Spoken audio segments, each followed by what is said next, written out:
desconstruindo a narrativa do gado em 6 minutos e 2 segundos. A corrupção do PT pesa muito. E você sabe que teve corrupção, né? Não dá para dizer que não teve. A corrupção era do governo do PT.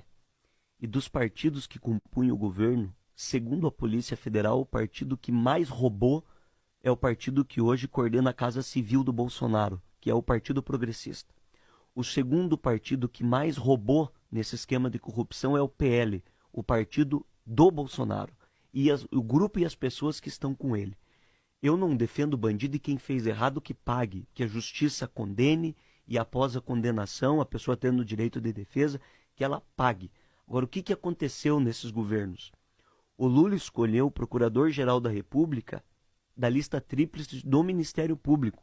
O Lula deu autonomia para a Polícia Federal. Se descobriu a corrupção porque teve independência no governo. Qualquer delegado da Polícia Federal hoje que comece uma investigação contra o governo Bolsonaro é afastado. O Sérgio Moro saiu do governo Bolsonaro denunciando que houve interferência na Polícia Federal. O Bolsonaro está determinando o sigilo de 100 anos nos documentos públicos, inclusive em visitas oficiais dentro do Palácio do Planalto. O Bolsonaro tem a coordenação hoje do Valdemar da Costa Neto e tem a coordenação hoje do Fernando Collor de Mello. Falar em corrupção em relação a quem defende o Bolsonaro parece piada. É vergonhoso. Só se descobre corrupção quem investiga. E o que nós defendemos é autonomia da Polícia Federal, autonomia dos órgãos de investigação, autonomia do Ministério Público. O Bolsonaro, Marelli, é o primeiro presidente da República desde que foi instituído a lista tríplice que coloca um procurador-geral da República, um amigo, um escolhido fora da lista tríplice do Ministério Público. O Bolsonaro acabou com a Lava Jato. A Lava Jato era a operação que descobria as fraudes. Quando se fala em corrupção do governo do PT, é porque, à época, nós tínhamos um sistema que era um sistema que permitia o financiamento privado das campanhas eleitorais. Nós tínhamos ali uma falta de transparência que, ao longo do governo, foram feitas situações como a lei da transparência, como a autonomia da Polícia Federal, que permitiu as descobertas. Agora, não é esse o debate. O debate é que o país está mergulhado numa crise econômica.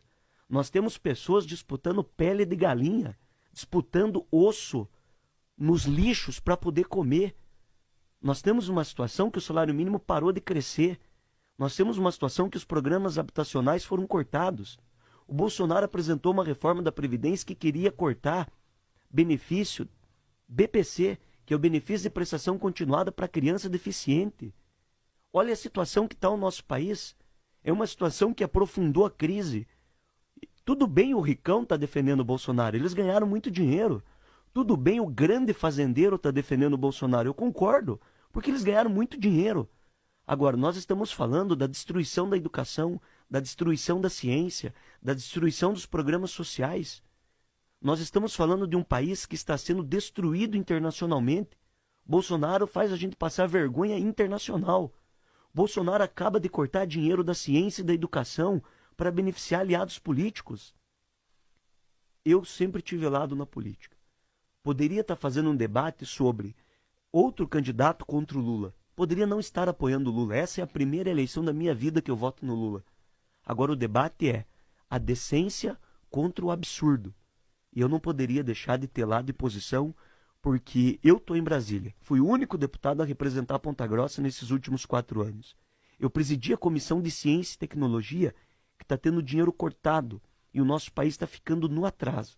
Eu não poderia aceitar uma situação como essa sem falar a verdade aqui para as pessoas. É uma eleição que, novamente, o teor do debate está indo para a mentira, para o ódio, para as redes sociais, para a falsidade do WhatsApp, para a falsidade do falso moralismo. É muito triste e perigoso. Eu tenho muito medo mesmo, o que o atraso do Bolsonaro pode trazer para o nosso país. E não é mais, Marelli, nenhuma questão de Lula e de PT, que eu tenho as minhas críticas e que eu acho que eles precisam ter uma autocrítica.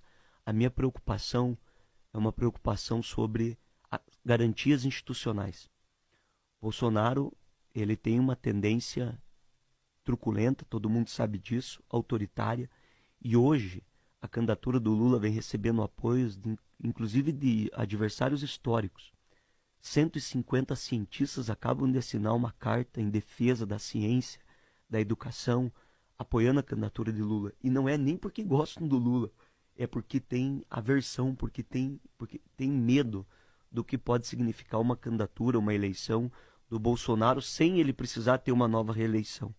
Esse mando, essa truculência, esse ódio, essa mentira, o corte em recursos importantes da área da educação, da área da ciência, da tecnologia, os absurdos cometidos sobre o governo dele, os problemas de corrupção e tantas outras coisas. Eu poderia falar aqui ponto a ponto. Agora, o apoio à candidatura do Lula é porque o Lula já foi presidente, o Lula tem apoio internacional, todo mundo sabe que é um republicano, que é uma pessoa que dialoga com todas as áreas e que respeita as regras e as instituições. Com todo respeito aos demais eleitores, ninguém é dono da verdade, eu falo isso sem ódio, sem raiva.